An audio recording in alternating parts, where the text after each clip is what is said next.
The politics lead now. He's a fast-rising GOP star, a Tea Party favorite, and at one point was perhaps the most controversial man in Madison, Wisconsin. That's fair, right? Governor Scott Walker made a name for himself by taking on public employees unions and facing down crowds like this one in the state capitol. The war that erupted there 3 years ago is credited with launching the Occupy movement in some ways. It was fought over Walker's plan to strip away unions' collective bargaining powers. Despite the clamor and intense media coverage, Walker was victorious. He's written about the experience in his new book, Unintimidated, a governor's story and a nation's challenge. And Governor Scott Walker joins me now. Congratulations on the book. Was that a fair description? Or you have to take issue with anything that I No, you're right at one point. Now, the interesting thing I talk about, amongst many interesting things in the book, is we talk about Obama-Walker voters. In the end, in one of the exit polls after my recall election, there were literally 1 out of 6 voters in my state who voted for me who planned to vote for Barack Obama, which politically doesn't make a lot of sense. In the recall or in the well, first in the election? recall they voted for me, and then they were planning a few months later in 2012 to vote for the president, which we talk about in the book, the reasons for that, because in both cases, to that middle undecided voter, we made the case based on leadership, and they were hungry for it.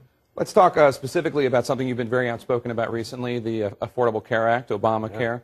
Yeah. You don't care for it. You think it's bad, but in your home state, you're trying to do your own health care reform, Badger Care, and critics have said that you're trying to have it both ways, because one of the ways you make Badger Care work is by having 80,000 people currently on Medicaid go into Obamacare.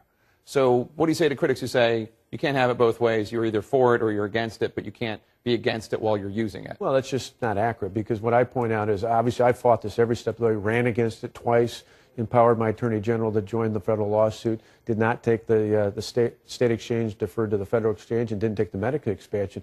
But what I did was not take the false choice offered to us out of the federal government. It was either some states took the money, the Medicaid expansion, and with it, the financial risk that now becomes even more apparent for a federal government that can't even do a website. Conversely, other states did not take it and kind of left some of their people out in the cold. What we did was say, for everybody living above poverty, we're going to transition them into the marketplace, which includes a federal exchange option for those at the lower end of the income. And for the first time in our state's history, we cover everyone living in poverty will now be covered under Medicaid. To us, it's just saying that's the law. If there's an alternative in the future, which I've advocated for, that would be a better way of serving the people in my state. Obviously, you're probably best known nationally for the showdown with the employee unions, public sector unions in Wisconsin.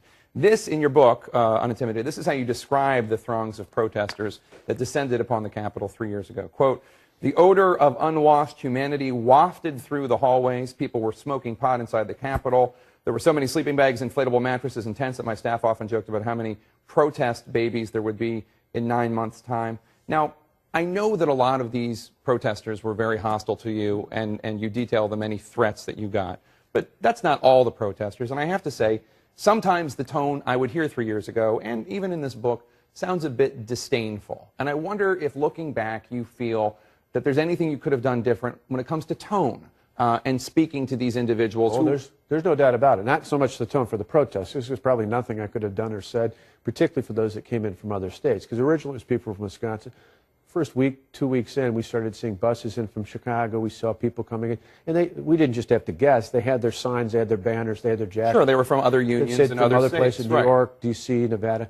But for the people in my state, there's no doubt about it. I actually talk in this book. This is not a campaign book in the sense that it's all rah-rah and wonderful. There are some pretty big insights about things we did wrong.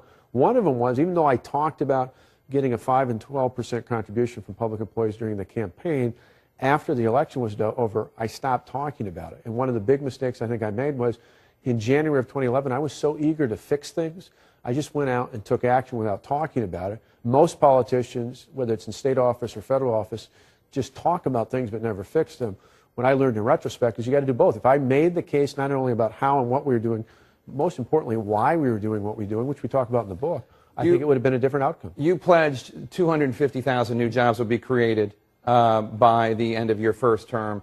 You're not even up to 90,000 yet. It's about 100,000 per the latest But you're not going to create another 150,000 in the next year. That's a promise you're probably not going to be able to meet. Well, it's by 2015, although, put it in context, the reason I did that was under my predecessor, a Democrat. The state lost 133, almost 134,000 jobs. And what I saw were not just jobs, wasn't just statistics. I saw real people in real households with real families and real communities who are hurting, who are stressing out every month. But you acknowledge you're probably not going to be able to make that. Oh, I'm still focused. My goal is by 2015, so not later this year, not later next year, but by 2015, our goal is still to help the people of the state create 250,000 jobs. Can you pledge that if you're reelected next year, you'll serve all 4 years? Because there's a lot of people around you who say they want you to run for president.